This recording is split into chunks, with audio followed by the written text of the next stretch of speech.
கடந்த சில முறைகள் நான் தேவ வார்த்தையை பிரசங்கித்த பொழுது உங்களோடு கூட ஆண்டவருடைய சர்வாயுத வர்க்கத்தை குறித்து நான் பேசிக்கொண்டு வருகின்றேன். ஆனால் இன்றைக்கு நான் ஒரு வித்தியாசமான செய்தி உங்களோடு கூட பேசிவிட்டு மீண்டும் அடுத்த முறை நான் தேவ வார்த்தை உங்களோடு கூட பகிர்ந்து கொள்ளும் பொழுது நான் தொடர்ந்து அந்த எபேசியர் 6 அதிகாரத்தில் இருக்கக்கூடிய அந்த வெளியேற பெற்ற சத்தியத்தை நான் தியானிக்க இருக்கின்றேன். ஆனால் இன்றைக்கு உங்களோடு கூட நான் நம்முடைய ஜெபங்களுக்கு பதில் வராத பொழுது என்ற தலைப்பில் நான் பேசும்படியாக விரும்புகின்றேன். நம்மளுடைய ஜெபங்களுக்கு பதில் வராத பொழுது என்று நான் பேச விரும்புகின்றேன். இன்றைக்கும் இந்த காலையில் தேவ ஆலயத்தில் அமர்ந்திருக்கின்ற தேவ பிள்ளைகளை பார்த்து முதலாவது நான் கேட்க விரும்பின கேள்வி, எவ்வளோ பேருக்கு உங்களுடைய வாழ்க்கையில் இப்பொழுது சில ஜெபங்களுக்கு இன்னும் பதில் வராமல் இருக்கின்றது என்ற கைகளை உயர்த்தி காமிங்களேன். பாஸ்டர், நான் சில காரியங்களுக்காக ஜெபித்து கொண்டு வரேன், இதற்கு இன்னும் பதில் வரவில்லை, நான் காத்து கொண்டிருக்கிறேன் என்று அநேகருடைய கரங்கள் உயர்த்திருப்பதை நான் காண்கின்றேன். நான் நினைக்கிறேன் 95-100% கை உயர்த்தாதவர்கள் நீங்கள் எங்களுக்கு ரகசியத்தை சொல்லணும், எப்படி நீங்கள் ஜெபிக்கும் போது உடனடியாக பதில் வருதுன்னு என்று. நான் எல்லாருக்கும் நம்மளுடைய விசுவாச நடையில் சில காலங்கள், சில குறிப்பிட்ட காலங்கள் வழியாக நாம் கடந்து போகும் பொழுது நாம் ஜெபிக்கின்ற ஜெபங்களுக்கு சில நேரத்தில் பதிலை உடனடியாக நாம் காண்பதில்லை. கடந்த மாதம் முழுவதும் நம்முடைய சபையில் ஜெப மாதமாக அறிவித்து அநேகர் அதிகாலையிலும் அநேகர் காலை, செவ்வாய், புதன், வியாழன், வெள்ளி ஆகிய நாட்களிலும் வந்து மாதம் முழுவதும் அநேகர் ஜெபத்தில் தரித்திருந்தீர்கள். ஆனால் இன்றைக்கு இப்பொழுது நாம் செப்டம்பர் மாதத்தில் இருக்கின்றோம். ஒருவேளை உங்களுடைய இருதயத்தில் இப்படிப்பட்ட ஒரு கேள்வி எழும்பலாம், பாஸ்டர், எவ்வளோ முறை நான் ஜெபித்தாலும், எவ்வளோ முறை நான் விசுவாசத்தில் அறிக்கை பண்ணாலும் இன்னும் இந்த காரியம் நடக்கவில்லையே, இன்னும் ஆண்டவர் எனக்கு இதற்கு பதில் தரவில்லையே என்று ஒருவேளை உங்களுடைய இருதயத்தில் கலக்கத்தோடு நீங்கள் அமர்ந்து கொண்டிருந்தீங்கன்னா இந்த செய்தி உங்களுக்காகவே பரிசுத்த ஆவியானவர் என்னை பேசும்படியாக இன்றைக்கு உணர்த்தி இருக்கின்றார். ஜெபங்களுக்கு பதில் வராத பொழுது நாம் செய்ய வேண்டிய 3 காரியங்கள் என்று நான் உங்களோடு கூட நான் பேசும்படியாக விரும்புகின்றேன். நம்முடைய ஜெபங்களுக்கு பதில் வராத பொழுது நாம் ஒவ்வொருவரும் செய்ய வேண்டிய 3 காரியங்கள். அந்த செய்திக்குள் நான் கடந்து செல்வதற்கு முன்பதாக முதலாவது நான் சொல்ல விரும்பின ஒரு மிக முக்கியமான ஒரு சத்தியம் என்னவென்றால், நாம் ஒவ்வொரு முறை ஜெபிக்கும் பொழுது ஆண்டவர் பதில் தருகின்றார். அது நிச்சயம். என்னங்க, ஒவ்வொரு முறையும் நாம் ஜெபிக்கும் பொழுது ஆண்டவர் பதில் தருகின்றார். அதில் நான் எப்படி விளக்க முடியும் என்றால், நீங்கள் ஒவ்வொரு முறை ஜெபிக்கும் பொழுதும் 3இல் ஒரு பதில் தரப்படுகின்றது. ஜெபிக்கும் பொழுது ஒரு பதில் என்னன்னா சரி என்று ஆண்டவர் சொல்றார். இது நம்ம எல்லாருக்கும் ரொம்ப பிடிச்சமான ஒரு பதில். நாம் ஜெபிக்கும் பொழுது ஆண்டவர் சரின்ட்டார்னா அப்பாடி என்ன சந்தோஷம், என்ன ஒரு சாட்சி, என்ன ஒரு பரவசம், ஆண்டவர் நம் கேட்டதே எனக்கு செய்துட்டார் என்று நாம் பரவசம் அடைகின்றோம். இப்படிப்பட்ட நேரங்கள், இப்படிப்பட்ட சூழ்நிலைகள் வரும் பொழுது உண்மையாகவே நாம் அந்த விசுவாசத்தின் உச்சிக்கட்டத்தின் அனுபவத்தில் நாம் நடக்கின்றோம். ஆனால் 2வது ஒரு பதில் ஆண்டவர் தரக்கூடியது இல்லை என்று சொல்றார். இந்த பதில் நம் யாருக்கும் பிடிக்காத ஒரு பதில். ஆண்டவர் நமக்கு இல்லைன்னு சொல்லக்கூடாது. எல்லாத்துக்கும் ஆண்டவர் என்ன சொல்லுங்க, ஆமாம் தான் சொல்லணும். ஆண்டவர் இல்லைன்னு சொல்லக்கூடாது. சில நேரத்தில் ஆண்டவர் இல்லைன்னு சொல்லுவார் தெரிஞ்சுக்கிட்டே நம்ம அவரை கேட்க மாட்டோம்.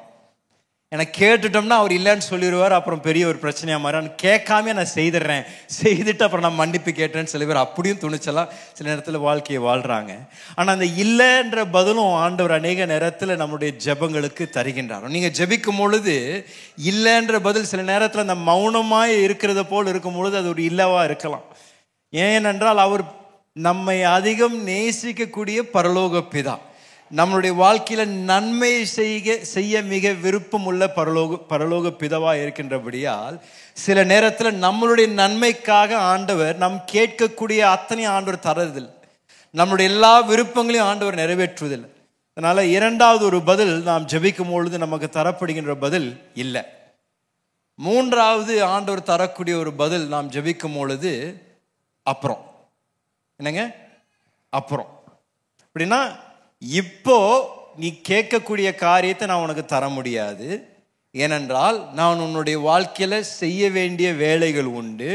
நீ இன்னும் வளரணும், இன்னும் முதிர்ச்சி அடையணும். நீ ஒரு குறிப்பிட்ட முதிர்ச்சியின் எல்லை அடைந்த பின்பதாக நீ கேட்கக்கூடியதை நான் உனக்கு தருவேன் என்று சில ஜெபங்களுக்கு ஆண்டவர் உடனடியாக பதில் தராமல், அது நமக்கு தாமதித்த போல காணப்படலாம், ஆனால் ஆண்டவர் அதை சரியான நேரத்தில் நமக்கு தரும்படியாக அப்புறம் என்ற பதிலை தேவன் தருகின்றார். ஆகையால் நாம் ஜெபிக்கும் பொழுது யாருமே ஆண்டவர் என்னுடைய ஜெபத்திற்கு பதில் தரலன்னு சொல்ல முடியாது. ஏன்னா ஒவ்வொரு முறை ஜெபிக்கும் பொழுது இந்த மூன்றில் ஏதோ ஒரு பதில் கட்டாயம் வருகின்றது. சரின்னு என்று சொல்றாரு, இல்லைன்னு சொல்றாரு, இல்லைன்னா அப்புறம்னு சொல்றாரு.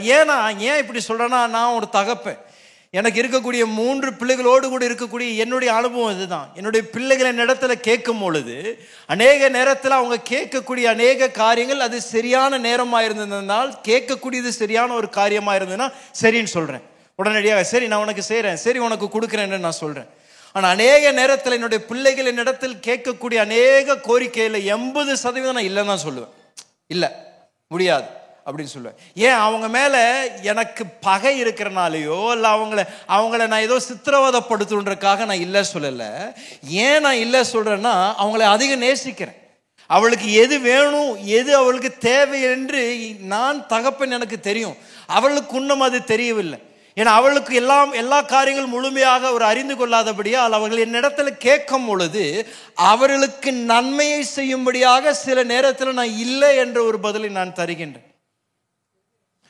அந்த நேரத்தில் என் பிள்ளைங்க என்னோட கூட ஒரு நிமிடம் கோவிச்சுப்பாங்க, கொடுக்க மாட்டீங்களா அப்படின்னு கேட்பாங்க, அப்புறம் சரியாயிருவாங்க. நாமும் அப்படிதான் சில நேரத்தில் ஆண்டவர் இடத்துல கேட்டோன்னே நம்ம கிடைக்காத ஆண்டவர் மேலே கொஞ்சம் கோவம் வரும், வருத்தம் வரும். ஆண்டவர் ஏன் எனக்கு தர மாட்டேன்றீங்க? ஆனாலும் விசுவாசத்தில் நாம் தொடர்ந்து நடக்கிறோம். 3வது ஒரு பதில் நான் பிள்ளைகளுக்கு தரது, இப்போ இல்லை அப்புறம். என்னங்க? இப்போ இல்லை அப்புறம். ஏன்னா சில நேரத்தில் ஸ்வீட்டு கேட்பாங்க, நான் சொன்னேன் இப்போ இல்லை அப்புறம். இல்லைன்னா இப்போ என்னுடைய மகள் 9 வயசு இருக்கிற மகள் என்ன வந்துப்பா எனக்கு ஒரு ஃபோன் கொடுங்க, என்னுடைய எல்லா ஃப்ரெண்ட்ஸும் வச்சுருக்காங்கன்னு சொன்னால் நான் இல்லைன்னு தான் சொல்லுவேன், இப்போ இல்லைம்மான்னு சொல்லுவேன். ஏன்? இன்னும் அவளுக்கு வயது அடையலை, இன்னும் அந்த முதிர்ச்சி வரலை. ஒரு ஃபோனை புழங்குவதற்கு தேவையான ஞானமும் முதிர்ச்சி இல்லாதபடியால் நான் அவளை அதிகம் நேசிக்கின்ற ஒரு தகப்பனாக இருக்கின்றபடியால் அவளுடைய வாழ்க்கையில் பாதுகாப்பையும் நன்மையும் கொண்டு வருவது என்னுடைய நோக்கமாக இருக்கின்றபடியால் சில நன்மைகளை, சில காரியங்களை நான் தாமதித்து அதை அப்புறம் செய்வதற்கு காரணம் அவன் நல்லா இருக்கும், அவளுக்கு நான் கொடுக்கறது பிரயோஜனமா இருக்கணும்ன்ற விருப்பத்தினால. பொல்லாத பூமியில் இருக்கக்கூடிய இப்படிப்பட்ட ஒரு தகப்பன் இவ்வளோ கருசனையோடு பிள்ளைகளை நடத்துவான் என்றால், பரலோகத்தில் இருக்கின்ற நம்மை அதிகம் நேசிக்கின்ற பிதா நம்முடைய வாழ்க்கையை நன்மை செய்யாமல் இருப்பாரோ? நீங்கள் கேட்கக்கூடிய அத்தனையும் தேவன் உங்களுடைய வாழ்க்கையில நன்மைக்கு ஏதுவாக தான் செய்யும்படியாக தேவன் விரும்புகின்றார். எதையும் தீமையில தேவன் செய்வதில்லை, செய்யவும் அனுமதிக்கிறது இல்லை. ஸோ இப்போ என்னுடைய செய்தியின் மிக முக்கியமான பகுதி, நீங்கள் ஜெபிக்கக்கூடிய காரியங்களுக்கு பதில் வராத நேரத்தில், பதில் கிடைக்காத நேரத்தில், ஒருவேளை இன்னும் உங்களுக்கு என்ன செய்யணும் என்று தெரியாது இருக்கும் பொழுது இந்த 3 காரியங்களை செய்யும்படியாக நான் உங்களை உற்சாகப்படுத்துகின்றேன்.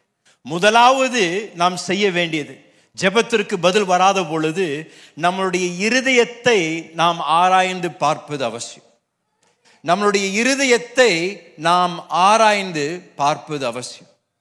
தேவ வார்த்தையில அநேக வசனங்கள் எல்லாம் ஆண்டவருடைய வார்த்தை நமக்கு மிக தெளிவாக ஏன் நம்மளுடைய ஜெபங்களுக்கு சில நேரத்தில் பதில் வராது என்று ஆண்டவர் ஏற்கனவே வெளிப்படுத்தி இருக்கின்றார். ஏற்கனவே ஆண்டவர் தம்முடைய வார்த்தையில தெளிவாக எப்போ நம்மளுடைய ஜெபத்தை அவர் கேட்க மாட்டார் என்றும் ஆண்டவர் வெளிப்படுத்தி இருக்கின்றார். அப்படி என்றால் நாம் சில நேரத்தில் சில காரியங்களுக்காக ஜெபிக்கும் பொழுது அந்த ஜெபத்திற்கு பதில் வராது இருக்கும் பொழுது நாம் செய்ய வேண்டிய மிக முக்கியமான ஒரு ஆவிக்குரிய செயல், நம்மளுடைய இருதயத்தை நாம் ஆராய்ந்து பார்த்து, ஏனென்றால் தேவ வார்த்தையில பல இடங்களில் நாம் பார்க்கக்கூடிய ஒரு மிக வெளியேறப்பெற்ற தேவன் நமக்கு ஞாபகப்படுத்தக்கூடியது, பாவம் உன் வாழ்க்கையில் இருக்கும் என்றால் நான் உன் ஜெபத்திற்கு செவி கொடுக்க மாட்டேன் என்று ஆண்டவர் சொல்றார். பாவம் நம்முடைய வாழ்க்கையில அனுமதிக்கப்படும் பொழுது, பாவத்தை விட்டு வைக்கும் பொழுது, ஆண்டவருடைய வார்த்தை மிக தெளிவாக சொல்லுகின்றது, அப்பொழுது நான் உன்னுடைய ஜெபத்தை நான் கேட்க மாட்டேன், அப்பொழுது நான் உன் ஜெபத்திற்கு பதில் தர மாட்டேன் என்று ஆண்டவர் ஏற்கனவே தெளிவாக வெளிப்படுத்தி இருக்கின்றார். தாவீது ராஜா தேவனுடைய இருதயத்திற்கு ஏற்ற மனிதன் என்ற தலைப்பை ஏன் பெற்றுக்கொண்டார் என்றால், அவர் அடிக்கடி அவருடைய வாழ்க்கையில செய்த ஒரு மிக முக்கியமான செயல், அவருடைய இருதயத்தை அவர் ஆராய்ந்து பார்க்கக்கூடிய ஒரு மனிதனாக இருந்தார். சங்கீதம் 139வது சங்கீதத்தில் 23வது 24ஆம் வசனத்தில் தாவீதின் வார்த்தைகளை நீங்கள் கவனித்தீர்கள் என்றால், அவர் சொல்லுகின்றது, தேவனே என்னை ஆராய்ந்து என் இருதயத்தை அறிந்து கொள்ளும். சொல்றார், ஆண்டவரே என்னை ஆராய்ந்து பாருங்க, என்னுடைய இருதயத்தை நீங்க கொஞ்சம் அறிந்து கொள்ளுங்கள், என்னை சோதித்து என் சிந்தனைகளை அறிந்து கொள்ளுங்கள். என்ன சோதிங்க ஆண்டவரே, நான் என்ன உம்முடைய பலிபீடத்தில் நான் என்ன ஒப்பு கொடுக்கிறேன், என்னுடைய சிந்தனைகளை நீங்கள் சோதித்து என்னை நீங்கள் அறிந்து கொள்ளுங்கள். வேதனை உண்டாக்கக்கூடிய வழி என்னிடத்தில் இருக்கும் என்றால் என்னை நித்திய வழியில் நடக்கும்படியாக எனக்கு உதவி செய்யுங்க. அப்படின்னா தாவீதிற்கு ஏன் ஆண்டவர் என்னுடைய இருதயத்திற்கு ஏற்ற மனிதன் என்று தலைப்பை தருகின்றார் என்றால், தாவீதுக்குள் இந்த பாவத்தை குறித்து ஒரு உணர்வு இருந்தது. பாவத்தை என் வாழ்க்கையில விட்டு வைக்க கூடாது, பாவத்தை என் வாழ்க்கையில ஒழிக்க கூடாது, பாவத்தை என்னுடைய வாழ்க்கையில நான் விட்டு வைத்தேன் என்றால் தேவனுக்கு பிரியமில்லாது என்று அவன் அறிந்திருந்தபடியால் அவன் தேவ பிரசன்னத்தில் ஓடி வந்து அவன் ஜெபிக்கின்ற ஒரு ஜெபம், என் ஆராய்ந்து பாருங்க ஆண்டவரே, என் சிந்தனைகளை ஆராய்ந்து பாருங்க, என்னுடைய வழியை ஆராய்ந்து பாருங்க, ஏதாவது உமக்கு பிரியம் இல்லாதது ஏதாவது இருந்தது என்றால் அதை எனக்கு வெளிப்படுத்துங்கள் என்று அவர் ஜெபிக்கிறார். சங்கீதம் 66வது சங்கீதத்தில் 18வது வசனத்தில் அவர் சொல்றாரு, என் இருதயத்துல அக்கிரமமான சிந்தை கொண்டிருந்தேன் ஆனால் ஆண்டவர் எனக்கு செவி கொடுக்க மாட்டார். இதை அறிந்திருந்தார். அவர் சொல்றாரு, என்னுடைய இருதயத்துல தவறான சிந்தனைகள், பொல்லாத சிந்தனைகளை கூட நான் விட்டு வச்சேன்னா, நான் ஜெபிக்கும் பொழுது, நான் அவருடைய பிரசன்னத்துல வரும் பொழுது என்னுடைய ஜெபங்களுக்கு அவர் செவி கொடுக்க மாட்டார் என்று தாவீது அறிந்திருந்தார். அவருக்குள்ள ஒரு மென்மையான ஒரு இருதயம் இருந்தது. அவருக்குள்ள ஒரு இருதயம் எப்பொழுதும் பாவத்தை அவருடைய இருதயத்தில் அனுமதிக்காமல் அதற்கு எதிராக எப்பொழுதும் பாதுகாப்பு கொடுக்கக்கூடிய ஒரு இருதயம் அவருடைய வாழ்க்கையில் இருந்தபடியா என்னுடைய இருதயத்திற்கு ஏற்ற மனிதன் என்று தேவன் அவரை அழைக்கின்றார். இந்த பாவமானது எப்பொழுதுதான் நம்முடைய வாழ்க்கையில் அனுமதிக்கப்படுகின்றதோ, விட்டு வைக்கின்றோமோ, அப்பொழுது நம்முடைய வாழ்க்கையில சாபத்தையும் பிரிவினையும் தேவனுடைய ஆசீர்வாதத்தை இழக்கக்கூடிய ஒரு இடத்திற்கு நம்மை நடத்தி செல்லும். தேவ வார்த்தையில 2 சாமுவேல் 6ஆம் அதிகாரத்தில் ஒரு சம்பவத்தை நாம் பார்க்கின்றோம். தாவீது ராஜா ஓபேத் ஏதோமுடைய வீட்டிலிருந்து உடன்படிக்கையை தாவீதின் பட்டணத்திற்கு சுமந்து கொண்டு வருகின்றார்கள் ஆசாரியர்கள். மிகப்பெரிய ஒரு கொண்டாட்டம். முழு இஸ்ரவேல் தேசமே அங்கு ஒன்றாக சேர்ந்து அவர்கள் கொண்டாடுகின்றார்கள். தேவனுடைய உடன்படிக்கை பெட்டி மீண்டும் வருகின்றது என்று. தாவீது அன்றைக்கு மெய்மறந்து தேவ பிரசன்னத்துல அவன் நடனம் ஆடுறான். மிகவும் நன்றியோடு கூட ஆண்டவரை துதித்து ஆராதித்து நடனம் ஆடிக்கொண்டிருந்த பொழுது சவுலின் குமாரத்தி ஆகிய மீகாள், தாவீதின் மனைவி, இதை பார்த்து கொண்டிருந்தவள் அவருடைய இருதயத்துல என்ன பண்ணாருங்க, தாவீதை அவமதித்தாள் என்று தேவ வார்த்தை சொல்லுங்க. அப்படின்னா தாவீது தேவனை ஆராதித்து கொண்டிருந்தாரு. தேவனை ஆராதித்து கொண்டிருந்த தாவீத தன்னுடைய மனைவி பார்த்து அவமரியாதை செலுத்துறாங்க. மனதுல தான் யோசித்தாங்க. அடுத்தது என்ன ஆகுதுன்னா, தாவீது உள்ள வராரு. வீட்டுக்குள்ள வரும்பொழுது அவரை நல்ல காய்ச்சி மூச்சுன்னு சத்தம் போடுறாங்க. ஏயா உனக்கு ஏதாவது இருக்குதா? இஸ்ரவேல் இருக்கிற எல்லா பெண்களுக்கு முன்பதாக இப்படி இந்த கோலத்தில் இப்படி ஆடி இருக்கிறேன் என்று தாவீதை அவர்கள் கடிந்து கொள்றாங்க. தாவீது சொல்றாரு, இன்னமும் நான் அவரை துதிப்பேன், இன்னமும் நான் அவரை நான் என்னுடைய சொந்த மரியாதை நான் பார்க்க மாட்டேன் என்று தாவீது அந்த இடத்துல மீகாலை சத்தம் போடுறாரு. ஆனா இதுல பரிதாபமான வசனம் எங்க காணப்படுகின்றது என்றால், இந்த அதிகாரத்தின் முடிவுல தேவ வார்த்தை சொல்லுகின்றது 23ஆம் வசனத்துல அங்க சொல்லப்படுகிறது. வாசிங்களேன். அதனால் சவுலின் குமாரத்தியாகிய மீகாளுக்கு மரணமடையும் நாள் மட்டும் பிள்ளை இல்லாதிருந்தது. ஆண்டவருடைய வார்த்தை சொல்கின்றது, இவருடைய செயலின் நிமித்தம், இப்படிப்பட்ட தேவனை கனவீனப்படுத்தின செயல் நிமித்தம் அவருடைய கர்ப்பத்தை ஆண்டவர் வாழ்நாளெல்லாம் மூடி வைக்கிறார் என்று சொல்லப்படுகின்றது. அப்படின்னா நம்முடைய வாழ்க்கையில பாவத்தை நாம் அனுமதி கொடுக்கும் பொழுது, பாவத்திற்கு அனுமதி கொடுக்கும் பொழுது, பாவம் செய்வது ஆண்டவருடைய பார்வையில் அதை அவரிடத்துல மன்னிப்பு கேட்கும் பொழுது அது சரி செய்யறாரு. ஆனா எங்க பிரச்சனை நடக்குதுன்னா, அந்த பாவத்தை விட்டு வைக்கும் பொழுது, அந்த பாவத்தை ஒழிக்கும் பொழுது, அந்த பாவத்தை மறைத்து வைக்கும் பொழுது ஆண்டவர் சொல்றார், நான் அப்பவும் ஜெபத்தை கேட்க மாட்டேன். நீ பிடிவாதத்துல நடக்கும் பொழுது, முரட்டாட்டத்துல நடக்கும் பொழுது, நீ என்னுடைய பிரசனத்துல என்னிடத்துல நீ என்ன விண்ணப்பம் பண்ணாலும் அதை நான் கேட்க மாட்டேன் என்று ஆண்டவர் சொல்றார். அநேக வசனங்கள் உண்டு. எனக்கு எல்லா வசனங்களும் வாசிக்க நேரம் இல்லை. ஆனா சில வசனங்களுக்கு மாத்திரம் உங்களுடைய கவனத்தை நான் திருப்ப விரும்புறேன். ஏசாயா 59ஆம் அதிகாரம் 2ஆம் வசனத்துல ஆண்டவருடைய வார்த்தை சொல்லுகின்றது, உங்கள் அக்கிரமங்களே உங்களுக்கும் உங்கள் தேவனுக்கும் நடுவாக பிரிவினை உண்டாக்குகிறது. என்னங்க பிரிவினை உண்டாக்குகின்றது? நம்முடைய அக்கிரமங்கள், நம்முடைய பாவங்கள், நம்முடைய மீறுதலை தேவன் சொல்றாரு, அதுதான் உனக்கும் எனக்கும் ஒரு பிரிவினை உண்டாக்குகின்றது என்று தேவன் சொல்லுகின்றார் இஸ்ரவேல் ஜனங்களை பார்த்து. வாசிங்க அடுத்தது. உங்கள் பாவங்களே அவர் உங்களுக்கு செவி கொடாதபடிக்கு அவருடைய முகத்தை உங்களுக்கு மறைக்கிறது. அவர் உங்களுக்கு செவி கொடுக்காதபடி உங்கள் பாவங்கள் அவருடைய முகத்தை உங்களிடத்திலிருந்து மறைக்கின்றது என்று தேவன் சொல்லுகின்றார். ஐயா, அம்மா, ஒருவேளை நீங்கள் ஜெபித்து கொண்டிருக்கின்ற ஜெபங்களுக்கு இன்னும் பதில் வராமல் இருந்தால், நீங்கள் தேவ பிரசன்னத்துல ஓடி போய் முழங்கால் படியிட்டு பரிசுத்த ஆவியின் இடத்துல கேட்கணும், ஆவியானவரே என்னுடைய இருதயத்தை ஆராய்ந்து பாருங்க, என்னுடைய சிந்தனைகளை ஆராய்ந்து பாருங்க, என்னுடைய செய்கைகளை ஆராய்ந்து பாருங்க, உமக்கு பிரியமில்லாத என்னவா இருந்தாலும் அதை வெளிப்படுத்துங்க, அதை நான் அறிக்கை செய்து மன்னிப்பை பெற்று மீண்டும் பிதாவுக்கும் எனக்கும் இருக்கக்கூடிய தொடர்பை நான் சரி செய்ய விரும்புகிறேன் என்று ஒவ்வொரு தேவ புள்ளியும் ஏங்கணும் ஐயா. ஒவ்வொரு தேவ புள்ளியும் தேவ பிரசனத்துக்கு வரும்பொழுது செய்ய வேண்டிய ஒரு மிக வெளியேறப்பெற்ற ஒரு ஜெபம். ஏனால் உங்களுடைய வாழ்க்கையில சாத்தான் இப்படிப்பட்ட பாவங்களை கொண்டு வந்து பாவத்திற்கு அடிமையாக்கி தேவன் உங்கள் வாழ்க்கையில செய்ய நினைத்திருக்கின்ற காரியங்களை தடுத்து நிறுத்துறது நம் வாழ்க்கையில விட்டு வைத்திருக்கின்ற பாவங்கள் தான். ஆண்டவருடைய வார்த்தை சொல்லுகிறது, மீகா 3ஆம் அதிகாரம் 4ஆம் வசனத்துல தேவ வார்த்தை சொல்லுகிறது, அப்பொழுது அவர்கள் கர்த்தரை நோக்கி கூப்பிடுவார்கள், ஆனாலும் அவர்கள் தங்கள் கிரியைகளில் பொல்லாதவர்களானபடியினால் அவர் அவர்களுக்கு மறு உத்தரவு கொடாமல், அவர்களுடைய கிரியைகளில பொல்லாதவர்களா இருக்கின்றபடியா. அப்படின்னா நீங்க மற்றவங்களை எப்படி நடத்துறீங்க, உங்க வியாபாரத்துல மற்றவர்களோடு கூட எப்படி நீங்க செய்கிறீங்க, உங்க வியாபாரத்தை அவங்களை ஏமாற்றுறீங்களா, பொல்லாத விதத்துல நடக்கிறீங்களா, உங்களுடைய வாழ்க்கையில மற்றவர்களை தவறாக நடத்தி கொண்டு தேவனுடைய வார்த்தைக்கு உங்களை ஒப்பு கொடுக்காமல் நீங்கள் உங்களுடைய சொந்த விருப்பத்தில் நடப்பீர்கள் என்றால் தேவன் சொல்றாரு, அவர் அவர்களுக்கு மறு உத்தரவு கொடாமல் தமது முகத்தை அக்காலத்திலே அவர்களுக்கு மறைத்துக் கொள்வார். மீண்டும் அதே வார்த்தைகள் பயன்படுத்தப்படுகின்றது. அவருடைய முகத்தை அவரிடத்திலிருந்து மறைத்துக் கொள்வார் என்று தேவ வார்த்தை சொல்லுகின்றது. நீதிமொழிகள் 28ஆம் அதிகாரம் 9ஆவது வசனத்துல தேவ வார்த்தை சொல்லுகிறது, வாசிங்களேன். வேதத்தை கேளாதபடி தன் செவியை விளக்குகிறவனுடைய ஜெபமும் அருவருப்பானது. தன்னுடைய செவியை விளக்குகின்றவனுடைய ஜெபமும் எப்படியா இருக்குங்களாமா, அருவருப்பா இருக்கு என்று சொல்லப்படுகிறது.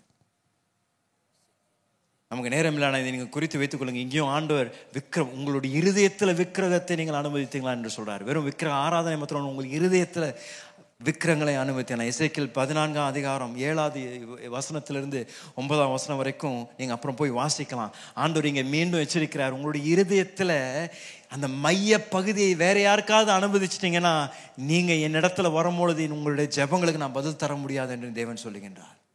மத்தேயு 5ஆம் அதிகாரத்துல ஆண்டவர் மீண்டும் சொல்றாரு, தேவ ஆலயத்திற்கு உங்க காணிக்கை கொண்டு வரும் பொழுது இன்னொருத்தரோடு கூட உங்களுக்கும் அவருக்கும் உறவு சரியா இல்லாத பட்சத்தில் உங்க காணிக்கையை விட்டுட்டு ஓடி போய் அவரோடு கூட ஒப்புரவாதம் பெற்றுக்கொண்டு அப்புறம் நீங்க திரும்பி தேவ ஆலயத்திற்கு வந்து உங்க காணிக்கையை செலுத்துங்கன்னு ஆண்டவர் சொல்றாரு. அப்படின்னு ஆண்டவர் சொல்றாரு, உங்களுடைய காணிக்கை கூட நான் அங்கீகரிக்க மாட்டேன். நீங்க எனக்கு செலுத்தக்கூடிய உங்களோட காணிக்கை கூட பாவத்தை விட்டு வைத்திருந்தீங்கன்னா, கசப்பை விட்டு வைத்திருந்தீங்க, ஒருத்தரை மன்னிக்காம அது உங்களுடைய இருதயத்துல ஒரு வேறாக, ஒரு கசப்பின் வேறாக அனுமதித்து வைத்திருந்தீங்கன்னா, ஆண்டவர் சொல்றார், அப்பொழுது நான் உங்களோடு கூட நான் செயல்பட முடியாது. உங்க வாழ்க்கையில நீங்கள் கேட்கக்கூடிய காரியங்களை நான் உங்களுக்கு தர முடியாது என்று ஆண்டவர் எச்சரிக்கின்றார். 1 பேதுரு 3ஆம் அதிகாரம் 7ஆம் வசனத்தில் அப்போஸ்தலனாகிய பேதுரு இப்படிப்பட்ட ஒரு எச்சரிக்கையும் சொல்றாரு. வாசிங்களேன். அந்தபடி புருஷர்களே, மனைவியானவள் பலவீன பாண்டமா இருக்கிறபடியினால் உங்கள் ஜெபங்களுக்கு தடை வராதபடிக்கு நீங்கள் விவேகத்தோடு அவர்களுடனே வாழ்ந்து உங்களுடனே கூட அவர்களும் நித்திய ஜீவனாகிய கிருபையை சுதந்திரித்துக் கொள்ளுவர்கள் ஆனபடியினால் அவர்களுக்கு செய்ய வேண்டிய கணத்தை செய்யுங்கள். பிரதர்ஸ்ல ஒரு ஆமேன் சொல்லலாமா? தெரியும், நீங்க சொல்ல மாட்டீங்கன்னு தெரியும். என்னங்க சொல்றாரு பேதுரு? உங்களுடைய பலவீனமான பாண்டமா இருக்கின்ற மனைவிய நீங்க என்ன பண்ணீங்கன்னா, கனவீனமா நடத்துனீங்கன்னா உங்களுடைய ஜெபங்கள் என்ன ஆகுமாமா? கேட்கப்படாதம், தடைபடும் என்று ஆண்டவருடைய வார்த்தையில பல இடங்களில் ஆண்டவர் ஏற்கனவே தெளிவா சொல்றாரு. உங்களுடைய ஜெபங்களுக்கு பதில் வரணும் என்றால் உங்களுடைய வாழ்க்கையில பாவத்திற்கு இடத்தை கொடுக்காதீர்கள், கீழ்ப்படியாமையில நடக்காதீங்க.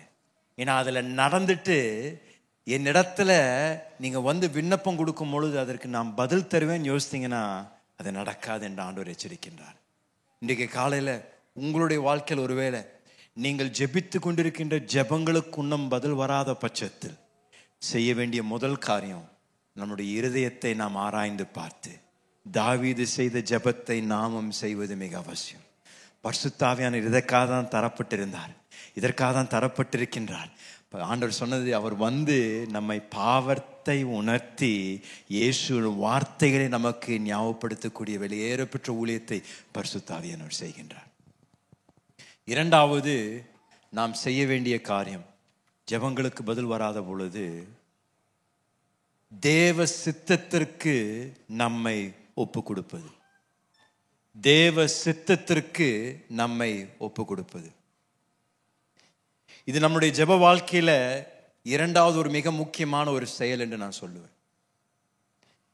நாம் ஜெபிக்கும் பொழுது தேவ சித்தத்தின்படி ஜெபிக்க நாம் பழகணும், கற்றுக்கொள்ளணும்.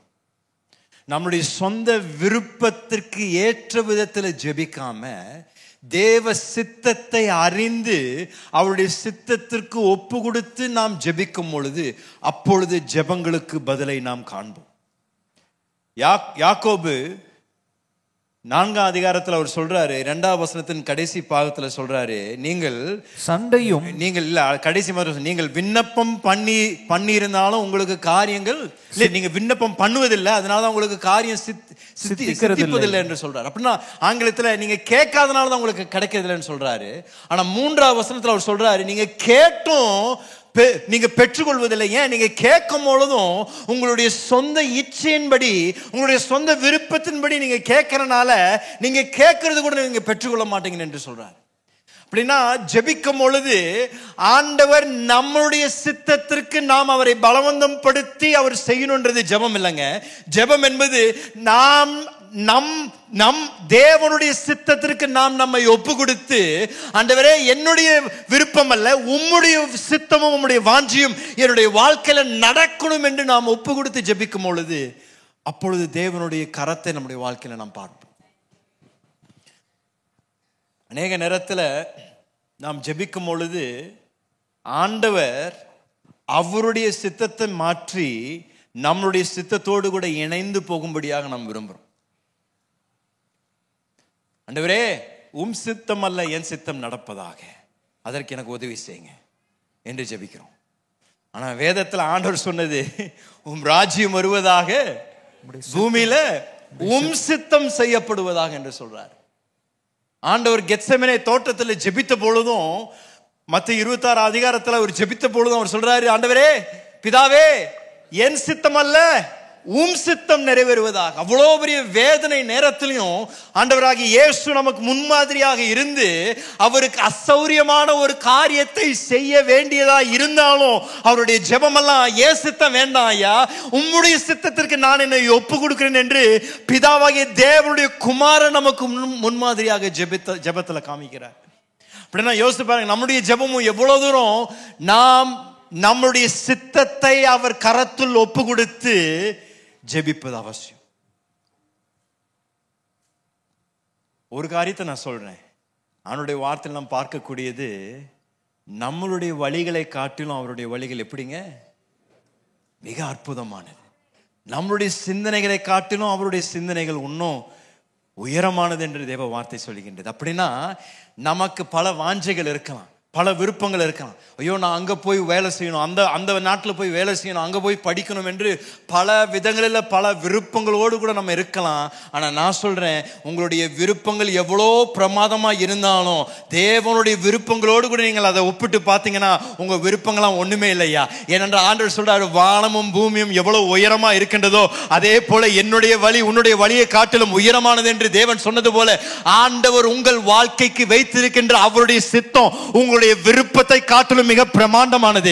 எப்பொழுது நீங்கள் உங்கள் சித்தத்தை அவருக்கு ஒப்பு கொடுத்து, ஆண்டவரே என்னுடைய விருப்பம் இல்லை உங்களுடைய விருப்பம் என் வாழ்க்கையில நடக்கட்டும் ஜெபிக்க ஆரம்பிக்கிறீங்களோ நீங்க ஆச்சரியப்படுவீங்க. நீங்க நினைப்பதை காட்டிலும் வேண்டிக் கொள்வதை காட்டிலும் தேவன் உங்களுக்கு அதிகமாக பிரமாண்டமாக உங்களுடைய வாழ்க்கையில செய்ய வல்லவராய் இருக்கின்றார் ஐயா.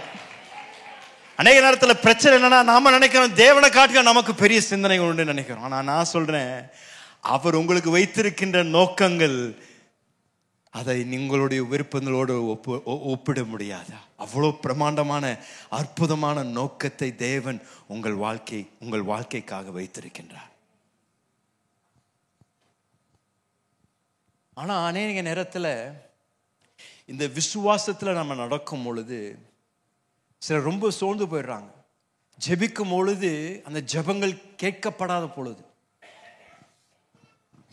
நம்மளுடைய சபையில் அநேக சாட்சிகள் உண்டு. அநேக தம்பதிகளுக்கு ஆண்டவர் அற்புத பிள்ளைகளை கொடுத்திருக்கிறார். 15 வருடங்கள் பிள்ளைகள் இல்லை, ஆனா அவங்க ஜெபித்து விசுவாசத்துல நின்னாங்க, ஆண்டவர் அற்புதமாக ஒரு பிள்ளையை கொடுத்தார். என்ன ஒரு அற்புதமான ஒரு சாட்சி. ஆனா அதே நேரத்தில் மற்ற தம்பதிகளும் இருக்கிறாங்க நம்மளுடைய சபையில. அவர்கள் ஜெபிக்கிறார்கள், அவர்களும் விசுவாசத்துல தான் ஜெபிக்கிறார்கள், அவர்களும் எல்லாவற்றையும் சரியா தான் செய்யறாங்க. ஆனாலும் அவருடைய வாழ்க்கையில இன்னும் அவங்க கேட்ட அந்த அடிப்படையான ஜெபத்திற்கு இன்னும் பதில காணல. பிள்ளை இல்லை அவங்களுக்கு, இன்னும் ஜெபிக்கிறாங்க ஆனா பிள்ளை பிறப்பது இல்லை. ஆண்டவர் மற்றவர்களுக்கு கொடுத்திருக்கிறாரு, ஆனா இவருக்கு தரல. ஆண்டவர் சுகம் தரும் தேவன் தான் ஐயா. அவருடைய வார்த்தையில சுகம் அளிக்கிற தேவன் என்று நாம் வாசிக்கிறோம். ஆனாலும் சில நேரத்தில் வாழ்க்கையின் அனுபவத்தில் நாம் ஜெபிக்கும் பொழுது, வியாதியின் மத்தியில் நாம் ஜெபிக்கும் பொழுது, பலவீனத்தின் மத்தியில் ஜெபிக்கும் பொழுது சில வியாதிகளுக்கு தேவன் சுகம் தருவதில்லை. சில நோய்களை தேவன் அதை எடுப்பதில்லை. சிலர் வியாதியிலே மரிக்கிறாங்க, சிலர் பிள்ளை இல்லாம வாழ்றாங்க. எங்களுடைய சொந்த குடும்பத்தில் கூட என்னுடைய சித்தப்பா பாஸ்டரையோடைய இளைய தம்பி பிலிப் பிரகாசம் என்றவர் இந்த சபையில் ஊழியம் செய்து கொண்டிருந்தார். 27 வயது தான். திடீரென்று திருமணமாய் 1 வருடம் கூட ஆகல, கேன்சர் என்று கண்டுபிடிக்கப்பட்டது. மிகப்பெரிய அதிர்ச்சி குடும்பத்திற்கு. போகாத இடம் இல்லை, பார்க்காத டாக்டர் இல்லை, ஜெபிக்காத ஜெபம் இல்லை. எல்லா தேவ மனிதரிடத்திலும் போனோம், எல்லாரிடத்திலும் ஜெபத்தை கேட்டோம், எல்லாரிடத்துல விசுவாசத்துல நடந்தார். இவர் ஒரு போதகர் ஐயா, இவர் பிரசங்கம் பண்ணுவர், தேவன் மேல் விசுவாசமா இருந்தார், வார்த்தையை அறிக்கை பண்ணினவர். ஆனாலும் அவருக்கென்று வந்த அந்த பலவீனத்துல தேவனிடத்துல கேட்ட பொழுது அற்புதம் நடக்கல. 27 வயதுல மரித்தார். கேள்வி என்னன்னா, அப்படின்னா ஆண்டவருடைய கரம் குறுகிருச்சுங்களா? ஆண்டவர் அற்புதம் செய்ய மாட்டாரா? நான் சொன்ன யோபை போல நாமும் சொல்லுவது அவசியம். ஆண்டவரிடத்துல நன்மையை மாத்திரம் பெறுவதில்லை, தீமையும் சில நேரத்தில் பெற வேண்டியதான். யோபு எல்லாவற்றிலும் அவர் சொன்ன காரியம், என்னுடைய மீட்பர் உயிரோடு கூட இருக்கிறார். அப்படின்னா சில நேரங்களில் நம்முடைய ஜெபங்களுக்கு பதில் கிடைப்பதில்லை. நமக்கு ஜெபத்திற்கு பதில் கிடைக்காத நிமித்தம் தேவன் மாறிட்டாரா? தேவனுடைய அற்புதம் வல்லமை குறைந்து விட்டதா? இல்லையா. தேவனுடைய அற்புதம் குறையாது, தேவனுடைய வல்லமை குறையாது. கிறிஸ்துவனுக்கு தோல்வி என்பது இல்லை. இந்த வாழ்க்கையில வாழ்ந்தாலும் அவனுக்கு வெற்றி தான், மரித்தாலும் வெற்றி தான். நான் பவுல் சொல்றாரு, நான் வாழ்ந்தாலும் வெற்றி தான், நான் மரித்தாலும் அது எனக்கு ஆதாயம் என்று சொல்றாரு. அப்படின்னா தேவ பிள்ளைகளுக்கு இருக்கக்கூடிய மிகப்பெரிய நம்பிக்கை, என் தேவன் என் வாழ்க்கையில அத்தனையும் நன்மைக்கு ஏதுவாக தான் செய்வார். ஒருவேளை இப்ப எனக்கு புரியாது, ஏன் ஆண்டவர் எனக்கு பிள்ளை தரல, எனக்கு புரியாது. இப்ப எனக்கு புரியாது, ஏன் என்னுடைய அப்பாவை ஆண்டவர் இளம் வயதில் எடுத்துட்டாரு, எப்படி என்ன மரணம் என் குடும்பத்துல நடந்தது என்று எனக்கு புரியல. ஆனாலும் பவுலை போல நம்ம சொல்றோம், இப்பொழுது கண்ணாடியில் நிலமாட்டத்துல நான் பார்க்கிறேன், ஆனா ஒரு நாள் வரும் முகமுகமாக நான் அவரை பார்ப்பேன்.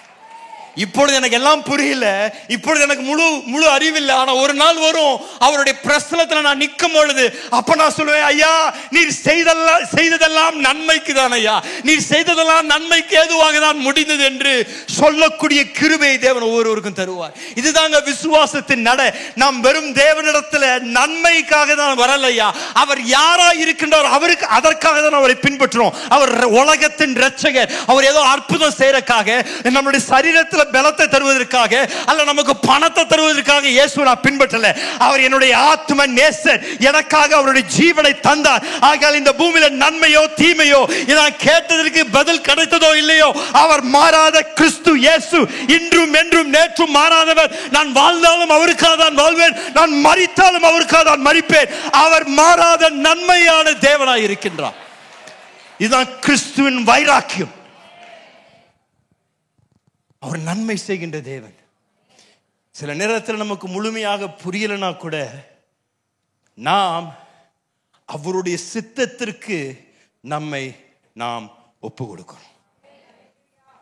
உம் சித்தம் என் வாழ்க்கையில நடக்கட்டும். கரங்களை உயர்த்தி சொல்லுங்க என்னோட கூட, தேவரே உங்க சித்தம் என் வாழ்க்கையில நடந்தா போதும், உங்க சித்தம் என் வாழ்க்கையில என் குடும்பத்துல நடந்தா போதும். அவருடைய சித்தத்தை அவருடைய வார்த்தையில தாங்க அறிந்து கொள்ள முடியும். ஏன்னா ஒரு வார்த்தையை வாசிக்க வாசிக்க அவருடைய சித்தம் நம்முடைய வாழ்க்கையில வெளிப்பட ஆரம்பிக்கிறது. அவர் வார்த்தையின் பிரியமாய் மாறும் பொழுது அவருடைய சித்தம் நாம் புரிந்து நம்மளுடைய ஜெபமும் மாற ஆரம்பிக்குது. உம்முடைய சித்தம் நிறைவேறுவதாக என்று ஜெபிப்பது எப்பன்னா அவர் வார்த்தையின் மேல் பிரியமுள்ளவளாய் மாறும் பொழுது. அநேக வசனங்கள் உண்டு, வாசிக்க தான் நேரம் இல்லை. அவனுடைய வார்த்தை 145வது சங்கீதம் 18-20 வரைக்கும் அவனுடைய வார்த்தை சொல்லுகின்றது. வாசிங்களேன். தம்மை நோக்கி கூப்பிடுகிற யாவருக்கும், உண்மையாய் தம்மை நோக்கி கூப்பிடுகிற யாவருக்கும் கர்த்தர் சமீபமாய் இருக்கிறார். அவர் தமக்கு பயந்தவர்களுடைய விருப்பத்தின்படி செய்து, அவர் தமக்கு பயந்தவர்களுடைய விருப்பத்தை செய்து அவர்கள் கூப்பிடுதலை கேட்டு அவர்களை ரட்சிக்கிறார். சோ யாருக்கு இங்க செவி கொடுக்கிறாருன்னா, இங்க சொல்லப்படுகின்றது அவருக்கு பயந்தவர்களுக்கு செவி கொடுக்கிறார். அப்படின்னா அவர் அடிச்சிருவார் என்ற பயம் இல்லை, இது உறவின் பயம். அவர் யாரா இருக்கின்றார் என்று ஒரு வெளிப்பாடோடு வாழக்கூடிய வாழ்க்கையில அவருக்கு பயந்து வாழும்பொழுது ஆண்டுடைய வார்த்தை சொல்லுகிறது, அப்பொழுது அவருடைய விருப்பத்தை அவர் நிறைவேற்றுவார். ஏன்னா அவரோடு கூட நம்ம நெருங்க நெருங்க நெருங்க நாம் மரித்து, மாம்சம் மரித்து அவர் நமக்குள் உருவாக்கப்படும் பொழுது நம்முடைய சொந்த விருப்பங்கள் மரித்து அவருடைய விருப்பங்கள் நம்முடைய விருப்பமாய் மாறும் பொழுது அப்பொழுது நாம் ஜெபத்தையும் மாற்றி, என்னுடைய விருப்பம் அல்லையா, உம்முடைய ராஜ்யத்திற்காக, உம்முடைய மகிமைக்காக, உம்முடைய விருப்பங்கள் என் வாழ்க்கையில நிறைவேற்றும் என்று நாம் ஜெபிக்க ஆரம்பிக்கிறோம். சங்கீதம் 91 சங்கீதத்துல கூட ஆண்டவர் சொல்றாரு, 14-15 வசனம் வாசிங்களேன். அவன் என்னிடத்தில் வாஞ்சையா இருக்கிறபடியால், அவர்கள் என்னிடத்தில் வாஞ்சையா இருக்கின்றபடியால் அவனை விடுவிப்பேன், அவர்களை விடுவிப்பேன். எப்ப விடுவிப்பாருன்னா அவர்கள் என் மேல் வாஞ்சையா இருக்கின்றபடியால். என் நன்மையை அவர்கள், என் நாமத்தை அவன் அறிந்திருக்கிறபடியால், என் நாமத்தை அவர்கள் அறிந்திருக்கின்றபடியால் அவனை உயர்ந்த அடைக்கலத்திலே வைப்பேன். அவன் என்னை நோக்கி கூப்பிடுவான், நான் அவனுக்கு மறு உத்தரவு அருளி செய்வேன். ஆபத்தில் நானே அவனோடு இருந்து அவனை தப்புவித்து அவனை கனப்படுத்துவேன். ஒரு ஆமென் சொல்லுங்களேன். என்ன ஒரு அற்புதமான தேவ வார்த்தை. அவருடைய சித்தத்தை நாம் அறிந்து நாம் நம்முடைய ஜெபத்தை அவருடைய சித்தத்திற்கு ஒப்பு கொடுத்து ஜெபிக்க ஆரம்பிக்கும் பொழுது, அப்பொழுது தேவனுடைய நோக்கங்கள் நிறைவேறதை நீங்களும் நானும் பார்ப்போம். ஆனா அவருடைய சித்தத்தை அறிவது அவசியம். அவர் கேட்கலன்னு சொல்லாதீங்க, நம்ம தான் சரியா படிக்கல. என்னங்க, அவர் கேட்கலன்னு சொல்ல முடியாது, நம்ம தான் சரியா வார்த்தைய படிக்கல, செவி கொடுக்கல. ஏன்னா அந்த வார்த்தைக்கு நாம் செவி கொடுப்போம் என்றால், அந்த வார்த்தையை நாம் கவனிப்போம் என்றால், அப்பொழுது நம்மளுடைய ஜெபமும் மாற ஆரம்பிக்கும்.